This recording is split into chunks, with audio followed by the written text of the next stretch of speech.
Off here in Bolo, it is a second yellow at the end of দর্শক আর্জেন্টিনার আবারও দেখিয়ে দিল তারা প্রতিটা ম্যাচ আসলেই কিভাবে লড়াই করে। ফুটবল বিশ্ব সাক্ষী হলো এক অবিশ্বাস্য লজ্জাজনক রেকর্ডে। ফাউল আদায় করতে গিয়ে বদলে গেল ম্যাচের ভাগ্য। ভিআরের রিভিউ, দ্বিতীয় হলুদ কার্ড ব্রোয়েন অ্যাম্বলোর, যা মুহূর্তে রূপ নিল লাল কার্ডের। সিদ্ধান্ত শুনে কান্নায় ভেঙে পড়লেন তিনি।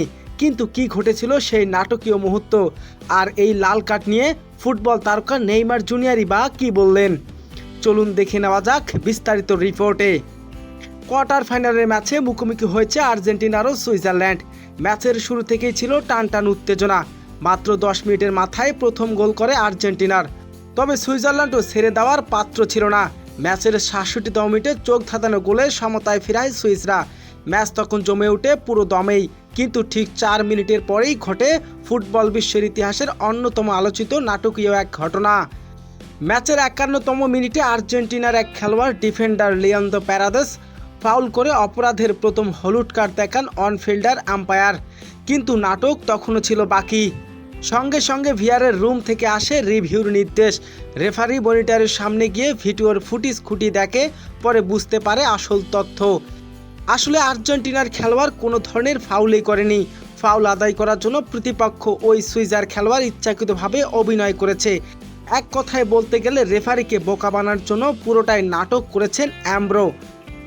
ম্যাচ মুহূর্তেই বদলে গেল রেফারির সিদ্ধান্ত। আর্জেন্টিনার খেলোয়াড়ের উপরে থাকা হলুদ কার্ড বাতিল। উল্টো অভিনয়ের অপরাধে সুইস খেলোয়াড়কে দেখালেন দ্বিতীয় হলুদ কার্ড। আর দুটি হলুদ কার্ডে সক্রিয়ভাবে পরিণত হলো লাল কার্ড। লাল কার্ড দেখায় মাঠে অঝরে কান্নায় ভেঙে পড়েন তিনি। চোখে পানি লুকাতে পারেননি এক মুহূর্ত। শেষমেশ কাঁদতে কাঁদতে মাঠ ছেড়ে ড্রেসিং রুমে ফিরতে হয়। ম্যাচ শেষে পুরো ফুটবল বিশ্ব মুহূর্তে আলোচনার কেন্দ্র হয়ে ওঠে এই ঘটনা। আর এই অভিনয়ের আর লাল কার্ডের ঘটনায় মুখ খুললেন ব্রাজিলের পোস্টার বয় নেইমার।